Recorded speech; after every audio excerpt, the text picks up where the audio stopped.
एक वर्ग दसम का पहला चैप्टर सब्जेक्टिव का ये जो गद्य खंड का है, श्रम विभाजन और जाति प्रथा, इसका सब्जेक्टिव क्वेश्चन आंसर है। आप इसे देखिएगा और ध्यान से कीजिएगा, कॉपी में भी लिख लीजिएगा। और इसमें से 2-3 प्रश्न ऐसे हैं जो एग्ज़ाम के वीवीआई क्वेश्चन है। आप उसे 2-3 बार लिख के अच्छे से रिपीट कर लीजिएगा ताकि आपके सभी क्वेश्चन बने और कोई दिक्कत ना हो, ठीक है। और इस चैप्टर को बताने के बाद अगर कोई दिक्कत हो तो बताइएगा, बाकी अगले दिन इसमें से बताएंगे। आज इसका सब्जेक्टिव क्वेश्चन आंसर देखते हैं, ठीक है। ये वर्ग दसम का चैप्टर 1 का सब्जेक्टिव प्रश्नोत्तर है, जिसका शीर्षक है श्रम विभाजन और जाति प्रथा, जिसका लेखक है भीमराव अंबेडकर, ठीक है। इसका पहला क्वेश्चन क्या है, किताब से देखिएगा। कह रहा है लेखक किस विडंबना की बात करते हैं, विडंबना का स्वरूप क्या है। मतलब डॉक्टर भीमराव अंबेडकर लेखक है जो किस विडंबना की बात करते हैं, उनका स्वरूप क्या है, इसका अर्थ यही कहता है। तो इसका उत्तर लिखेंगे कि लेखक भीमराव अंबेडकर अपने भाषण के द्वारा समाज में जातिवाद विडंबना की बात करते हैं। और विडंबना का स्वरूप यह है कि हमारे समाज में जाति के आधार पर श्रम का विभाजन किया जाता है, जो कि सही नहीं है, बल्कि शिक्षा के आधार पर होना चाहिए, यह उचित भी है।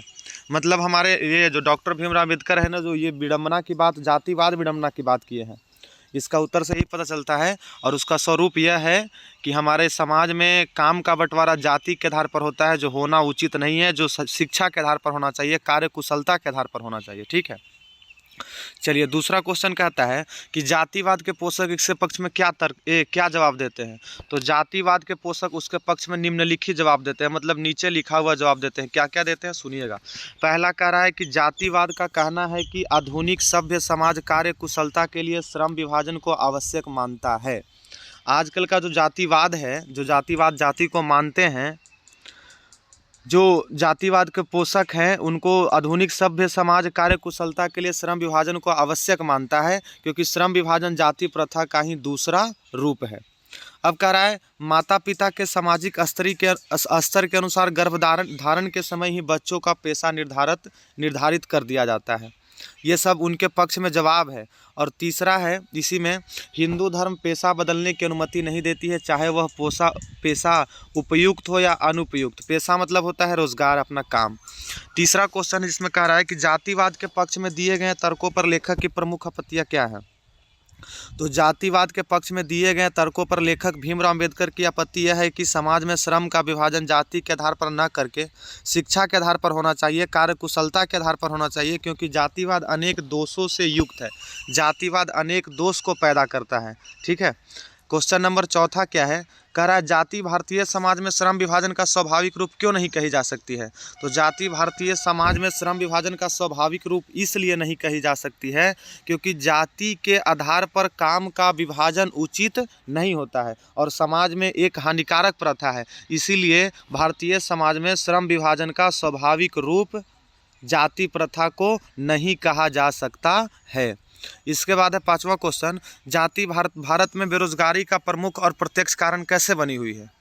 तो जाति भारत में बेरोजगारी का प्रमुख और प्रत्यक्ष कारण इसलिए बनी हुई है क्योंकि जाति अपने पेशा की बदलने की अनुमति नहीं देता है, जिसके कारण कई गरीब और बेरोजगार गरीबी और बेरोजगारी में ही रहकर अपने प्राण को त्याग देते हैं। सही बात है, ये जाति है, जाति के कारण ही भारत में बेरोजगारी प्रमुख और प्रत्यक्ष कारण बना हुआ है, क्योंकि ये जाति हमें न पेशा बदलने की अनुमति देता है, ना हमें कोई अन्य काम करने की अनुमति देता है, जिसके कारण गरीब लोग गरीब ही रह जाते हैं और बेरोजगार लोग बेरोजगार ही रह जाते हैं। इसके बाद आगे 6 नंबर क्वेश्चन है, कह रहा है लेखक आज के उद्योगों में गरीबी और उत्पीड़न से भी बड़ी समस्या किसे मानते हैं और क्यों। तो लेखक आज के उद्योगों में गरीबी और उत्पीड़न से भी बड़ी समस्या जातिवाद को मानते हैं। वास्तविकता है जातिवाद का ही ये चैप्टर है, क्योंकि जातिवाद के कारण कोई भी अपने रुचि के अनुसार पेशा नहीं चुन सकते हैं, जो एक बड़ी समस्या है। ये आज के उद्योग में सबसे बड़ी समस्या क्या है, जातिवाद। इसके कारण आज लोग अपना सही पेशा चुन नहीं सकते हैं, जो एक बहुत बड़ा समस्या के रूप में उभरता है। इसके बाद क्वेश्चन नंबर 7 है, कहता है कि लेखक ने पाठ में किन प्रमुख पहलुओं से जाति प्रथा को एक हानिकारक प्रथा के रूप में दिखाया है। तो इसका उत्तर होगा कि लेखक ने पाठ में निम्नलिखित प्रमुख पहलुओं से जाति प्रथा को एक हानिकारक प्रथा के रूप में दिखाया। मतलब नीचे लिखे हुए पहलू है जिसके कारण जाति प्रथा हानिकारक प्रथा के रूप में दिखता है, जिसमें पहला है जाति प्रथा के कारण श्रमिकों का अस्वाभाविक विभाजन होता है। मतलब हम जाति प्रथा को अगर देखेंगे तो हमारे मजदूरों का बंटवारा होगा जो स्वाभाविक नहीं होगा, अस्वाभाविक होगा। दूसरा होगा आपस में ऊंच नीच की भावना होती है जब जाति प्रथा के अनुसार होगी तब। तीसरा, जाति प्रथा के कारण बिना इच्छा को पेशा अपनाना पड़ता है जो कि सही नहीं है। ठीक है। इसके बाद क्वेश्चन नंबर 8 क्या है, सच्चे लोकतंत्र की स्थापना के लिए लेखक ने किन विशेषताओं को आवश्यक माना है।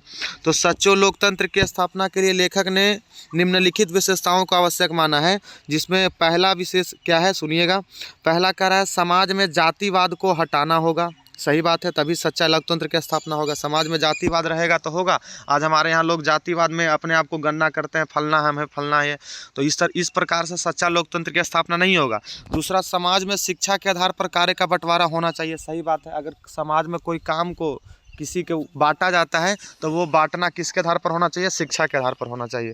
और तीसरा कहता है समाज में भ्रातृत्व और प्रेम के साथ रहना होगा। मतलब समाज में जब आप रह रहे हैं तो अपने आप को भाईचारा में और प्रेम के रूप में रखना होगा, तब जाके आप एक सच्चे लोकतंत्र की स्थापना कर सकते हैं। ये हुआ 3 पॉइंट इसका। क्वेश्चन नंबर 8 था। मतलब कुल मिला के आपको आपके किताब के पहला चैप्टर का ये गद्य खंड का 1 से लेके कुल किताब में 7-8 क्वेश्चन है, जो मैंने 8 क्वेश्चन करके लिख दिया है। आप क्या कीजिए, आप इस क्वेश्चन को अपने कॉपी में लिख लीजिए। अगर आपको नहीं समझ में आता है तो आप कमेंट कीजिए, कोई गलती है तो कमेंट कीजिए। और ये पहला चैप्टर जो श्रम विभाजन और जाति प्रथा है उसका ऑब्जेक्टिव भी डाला गया है। अगर आपको नहीं मिलता है तो इस वीडियो के लिंक में डाला रहेगा, और इस चैप्टर को अगर आप नहीं पढ़ें तो उसको भी आप पढ़ लीजिएगा। इस वीडियो के लिंक में वो डाला रहेगा, दोनों डाला रहेगा। ठीक है। और बाकी अगर आपको अच्छा लगता है तो अपने दोस्तों को बताइए और हमारे चैनल को लाइक कीजिए, सब्सक्राइब कीजिए। अब देखिए इसमें और कुछ बात छूटा था जो व्याकरण की बात था। अब व्याकरण की बात को कई बच्चे हमसे पूछते रहते हैं, सर विलोम शब्द, पर्यायवाची शब्द, ये सब कहाँ से याद करेंगे। तो आपको बता देते हैं, आपकी किताब की जो अंतिम चैप्टर में जो लिखे रहते हैं भाषा की बात है। किताब जब पढ़ते हैं कोई चैप्टर तो उसके अंतिम में लिखा रहता है, उसको मैं अब ये सब्जेक्टिव में करा भी दूंगा। आप इसे बस लिख कर एक बार दिमाग में रख लीजिएगा, इसी में से कोई ना कोई पूछता है। ठीक है। चलिए देखिए, पहला भाषा की बात में विलोम शब्द लिखना है। सभ्य का क्या होता है, असभ्य। विभाजन का अविभाजन या संधि भी होता है। निश्चय का क्या होता है, अनिश्चय। ऊंच का नीच। स्वतंत्रता का परतंत्रता। दोष का निर्दोष। सजग का असजग या निर्जग। रक्षा का क्या होता है, अनारक्षा या रक्षा। पूर्व निर्धारण के क्या होता है, पश्चात निर्धारण। पूर्व मतलब पहले, पश्चात मतलब बाद में। अब इसी में दिया गया था पर्यायवाची शब्द। दूषित का क्या होता है, तो गंदा होगा, अपवित्र होगा। मजदूर, श्रमिक का क्या होगा, मजदूर होगा, श्रमजीवी होगा। पेशा का क्या होगा, रोजगार या नौकरी। अकस्मात का क्या होगा, अचानक या एकाएक। अनुमति का क्या होगा, आदेश या निर्देश। अवसर का क्या होगा, मौका या संयोग। परिवर्तन का क्या होगा, बदलाव या रूपांतरण। समान का क्या होगा, प्रतिष्ठा या मान। इस प्रकार से आपका ये पूरे चैप्टर ऑब्जेक्टिव और सब्जेक्टिव और इस चैप्टर जो व्याख्या है वो तीनों मैं करा चुका हूँ। तीनों का अगर लिंक चाहिए तो इसके डिस्क्रिप्शन में डाला रहेगा, आप क्लिक करके देख सकते हैं। बाकी अच्छा लगे तो थोड़ा चैनल को आगे बढ़ाइए, सब्सक्राइब कीजिए, लाइक कीजिए, ताकि हमें भी कुछ उम्मीद हो।